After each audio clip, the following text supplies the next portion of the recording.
उज्जैन महाकाल मंदिर के कॉरिडोर में ही स्थित है राजा विक्रमादित्य का वो सिंहासन जिसे कि हम सिंहासन बतीसी के नाम से जानते हैं।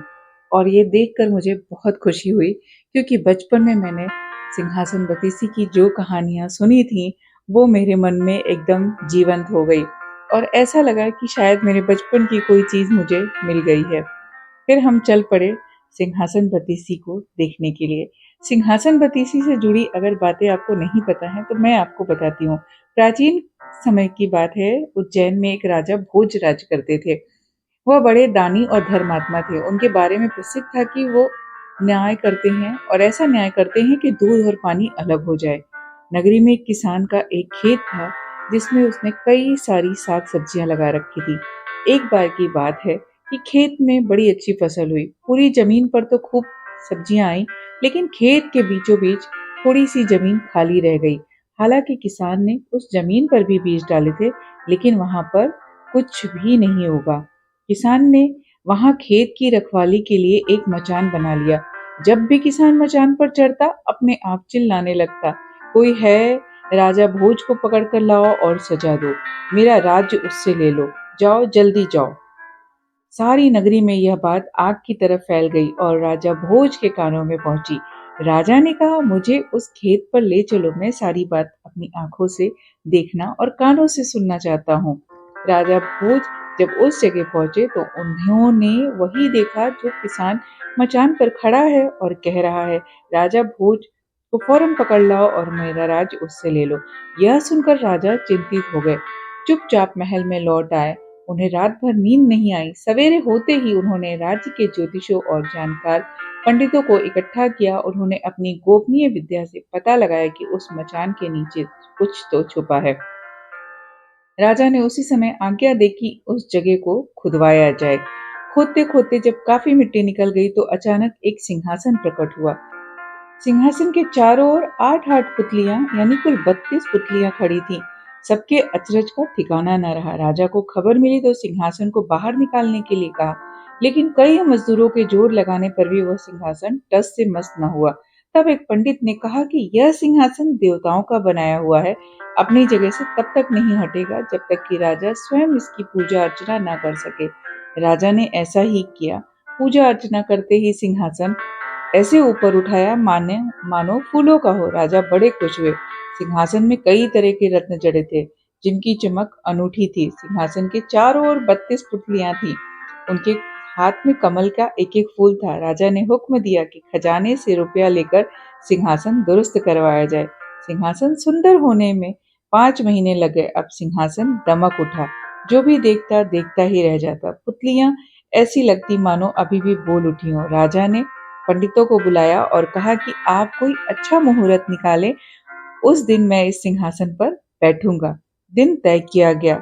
दूर दूर तक लोगों को निमंत्रण भेजे गए। तरह तरह के बाजे बजने लगे।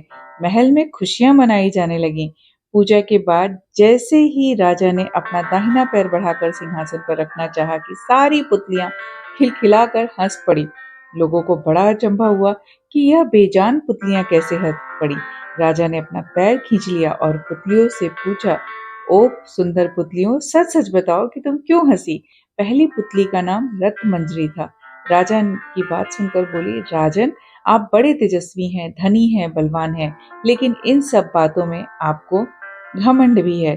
जिस राजा का यह सिंहासन है वह दानी, वीर और धनी होते हुए विनम्र और दयालु थे।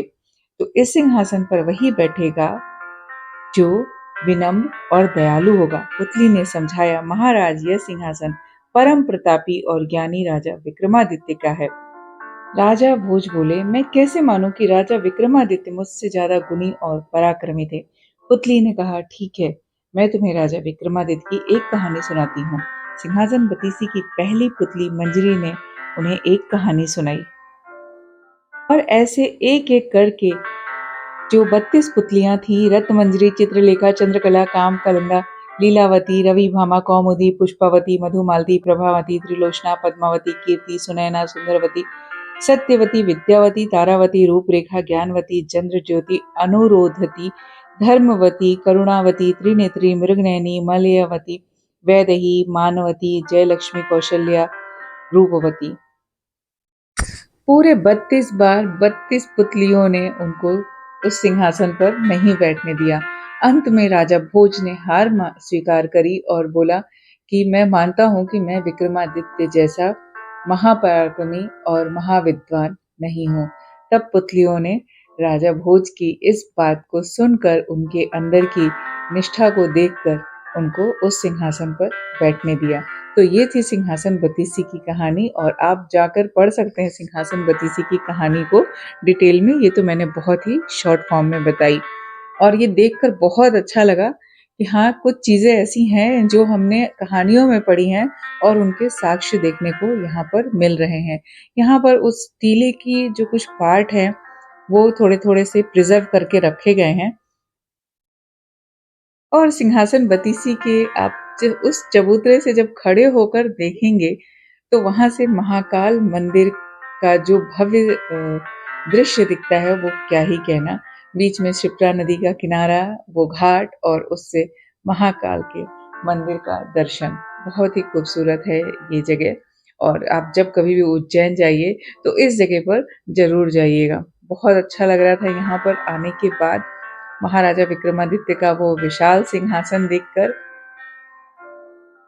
तो इस आधुनिकता के दौर में जब आप कुछ चीज़ें इतिहास से जुड़ी और उनके साक्ष्य आपको मिलते हैं, तो अच्छा लगता है। कुछ लोगों को ये सिर्फ कहानियाँ और कल्पनाएँ लगती हैं, बट ये कहानी और कल्पनाएँ नहीं हैं, ये हमारे भारत की धरोहर है और बहुत खूबसूरत है। ये टीला अपने आप में ही एक अलग तरह की कहानी कहता है। आप जब उस जगह पे जाएँगे तो शायद उस वाइब्स को आप फ़ील कर पाएँगे। राजा का वो सिंहासन और उसके साथ वो 32 अप्सराएँ। तो सच में बहुत ही ज़्यादा अच्छा है ये, और यहाँ पर आइए और एक बार ज़रूर थोड़ी देर के लिए समय बिताइए। मैं मेरे स्वामी जी से बहुत सारी बातें बोल रही थी, मैंने ये वाली कहानी पढ़ी, मैंने वो वाली कहानी पढ़ी। मैं सब तो आपको नहीं सुना सकती हूँ, 32 की 32 कहानियाँ, और शायद कभी फ्यूचर में मौका मिलेगा तो ज़रूर सुनाऊँगी। तो आप लोगों को कैसी लगी वीडियो वो ज़रूर बताइएगा, और बहुत सारी चीज़ें मैं समेट के लाई हूँ।